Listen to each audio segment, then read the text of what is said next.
Meu nome é Gabriel Waldman. Eu nasci na Hungria em 1938, logo antes da Segunda Guerra Mundial. Sou judeu. Estou aqui por conta de duas mentiras. A primeira mentira é o seguinte, que eu sou um sobrevivente do Holocausto. Na verdade, sobrevivente costuma ser chamado aquele que passou pelos guetos ou pelos campos de concentração. Eu não passei nenhum dos dois.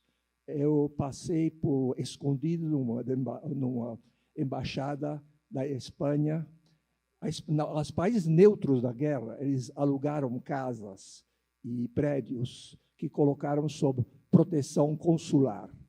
Tinha um representante do país lá, como a Suíça, a Suécia, inclusive o Vaticano, que salvou muita gente, muitos judeus em Budapeste.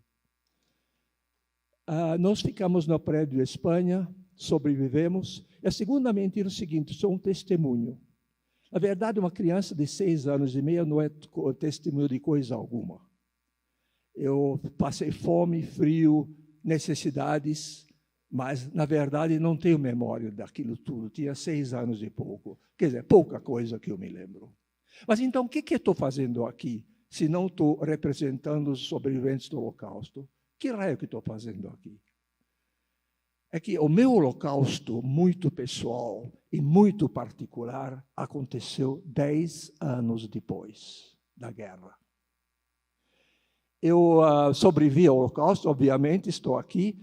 Fugi do comunismo em 1949 e vim para o Brasil alguns anos depois. Aqui no Brasil, entrei na escola e lá na escola eu conheci uma mocinha austríaca que era bonita, loira, olhos azuis. E qual é a austríaca que não é loira e não tem olhos azuis, né? Mas de qualquer forma, muito bonitinha. E nós começamos um namoro. Foi a minha primeira namorada e eu fui o primeiro namorado dela. Tínhamos naquele tempo em torno de 15 anos de idade. Na verdade, o destino não nos juntou, nos arremessou um no abraço do outro. Por quê? Porque não falava português nem ela. Falávamos bem alemão, então a gente falava em alemão. Quando terminou o curso, nós nos separamos, foi de um lado ou do outro, e eu fiquei com gratas memórias de um primeiro namorado, assim como eu tenho certeza que ela ficou com o de mim, com o primeiro namorado. Quem de vocês não teve um primeiro namorado e não lembra com carinho desse episódio? Passaram-se 12 anos. Agora, veja bem, deixa eu fazer uma interrupçãozinha. Essa história que eu estou contando, que estou para contar para vocês agora, eu nunca revelei em público. Foi a primeira vez agora que estou falando isso em público. Foi uma pústula na minha alma, um furúnculo, que eu não consigo curar. E estou aqui falando com vocês, quem sabe agora eu consigo lançar essa pústula.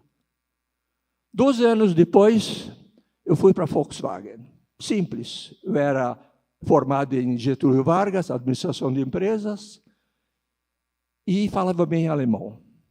E lá na Volkswagen, reencontrei essa menina. Essa altura já uma mulher casada, separada, e eu solteiro. E nos recomeçamos o namoro. E dessa vez namoramos sério, firme, pensei até em casamento. Ela me levou para a casa dos pais dela, gente simples, gente unida, solidária, que me deu muito carinho, inclusive. A mãe sabia que eu gostava de Sachertorte, é um bolo alemão, austríaco, para dizer a verdade, e que eu gostava muito, e o pai dela também gostava muito. E nós mastigávamos o Sachertorte juntos, falávamos sobre amenidades, eu namorando com a filha dele. Um dia, ela me chamou, eu me lembro, foi na doceria Yara, que ficava na Rua Augusta, e com muito choro e muitas lágrimas, ela disse que tem que terminar nosso relacionamento, que eu tenho uma boa vida e que nós não podemos nos ver mais. Eu não entendia nada. Como é possível não se dar um fora para um namorado chorando e abraçando? Isso não existe. No dia seguinte, ainda queria reverter a situação, procurando ela com linda ramalhete de flores, com bilhete de amolecer uma pedra. Dizia o bilhete: para minha primeira, última e eterna namorada. Alguém aguenta isso? Mas ela aguentou. Ela aguentou, chorou mais um pouquinho, me disse adeus. E nós nos separamos. Passaram-se algum tempo depois, numa manhã, eu levantei e abri o jornal Estadão, e lá estava a fotografia do pai dela, com um enorme título, dizendo assim: preso no Brasil, nazista do regime de Hitler. Fotografia dele lá. E ele era ninguém mais nem menos do que o comandante do campo de concentração de Treblinka. Vocês sabem o que quer dizer Treblinka? Vocês não sabem. Nem eu sei, nem ninguém pode imaginar o que era Treblinka.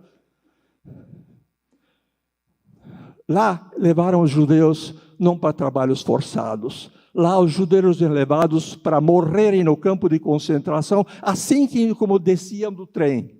Eram levados para morrer nas câmaras de gás. E que câmaras de gás? Em Auschwitz, pelo menos civilizados, os alemães inventaram o Ciclone B, que matava em 20 minutos. Não, Treblinka não. Treblinka usava-se monóxido de carbono, que leva a eternidade para matar. Depois, os mortos não eram levados para crematórios, eram queimados a léu. Queimados a léu. E eu tomava café com esse homem, comíamos Sachertorte juntos, ele me recebia muito bem e muito amavelmente. Este homem, se a gente pode chamar assim.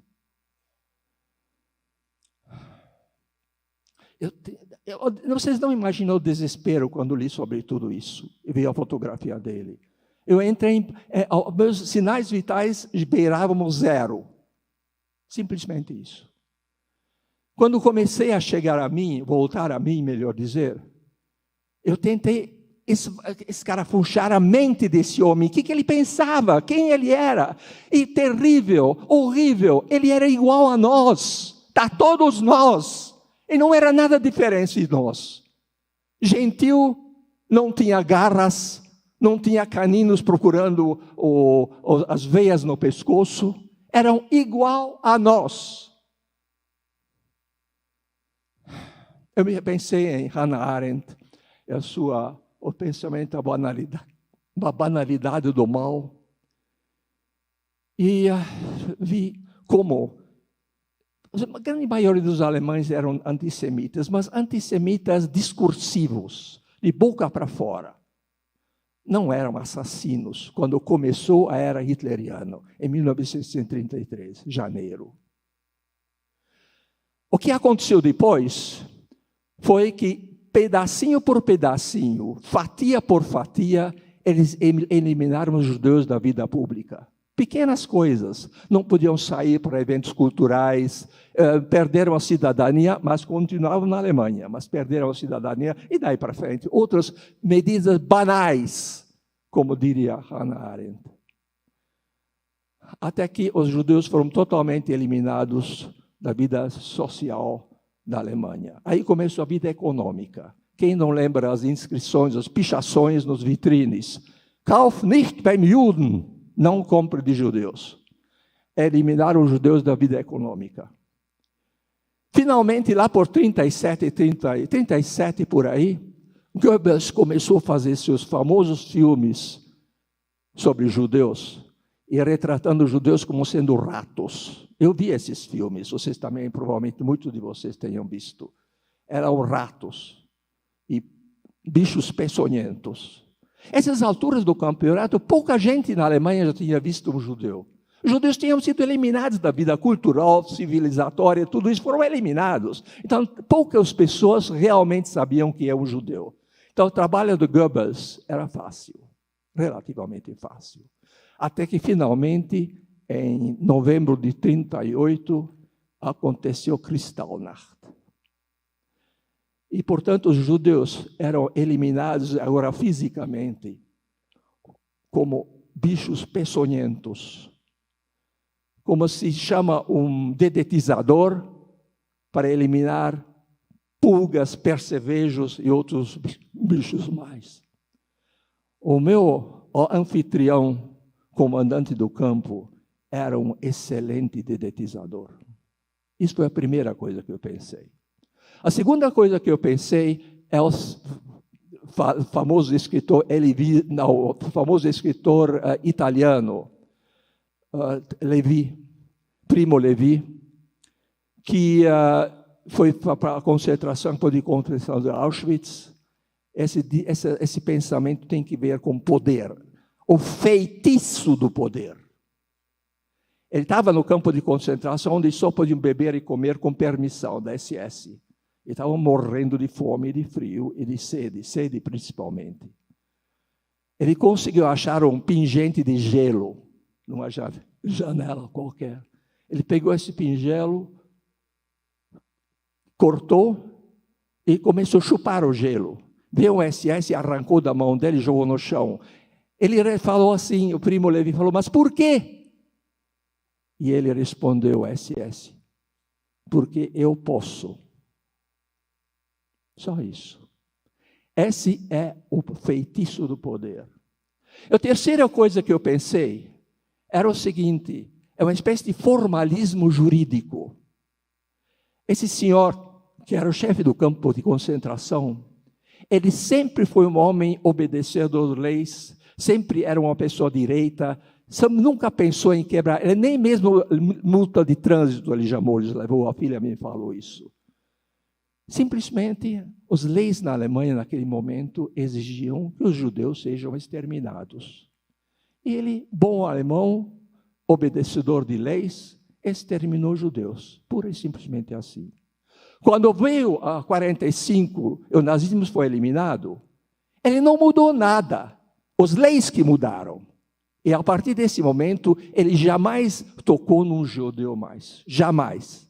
E não só não tocou em judeu, mas até ele recebeu um judeu, esse coitado que está falando com vocês, recebeu um judeu na sua casa, no santuário do seu lar, e conversou com ele numa boa, como se fosse igual, nada diferente.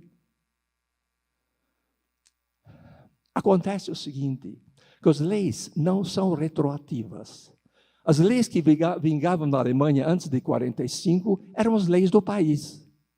E, portanto, ninguém, depois de 45, pode culpar uma pessoa que matou os judeus. Eram as leis. A partir de 45, as leis mudaram. Ele mudou junto, mas não podia mudar retroativamente, quer dizer, ele não se sentia culpado. Ele não era culpado. Inclusive, ele veio para o Brasil, não mudou de nome, o mesmo nome que tinha antes.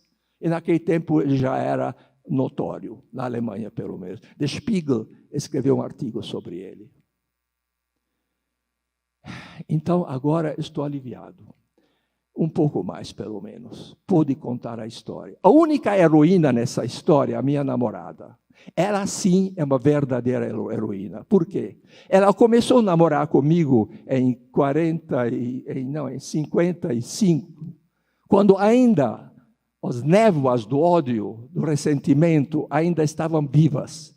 Ele enfrentou tudo e todos. Eu posso imaginar quantas boas que ela escutou em casa por namorar um judeu, porque ela sabia que eu sou judeu. Eu sabia que o pai dela era soldado alemão durante a guerra. Nada mais do que isso, soldado raso. E ela sabia que eu sou judeu. E assim mesmo namorou comigo. E depois voltou a namorar comigo. E agora descobri também que por que ela despediu de mim chorando? Porque ela foi obrigada pela Odessa.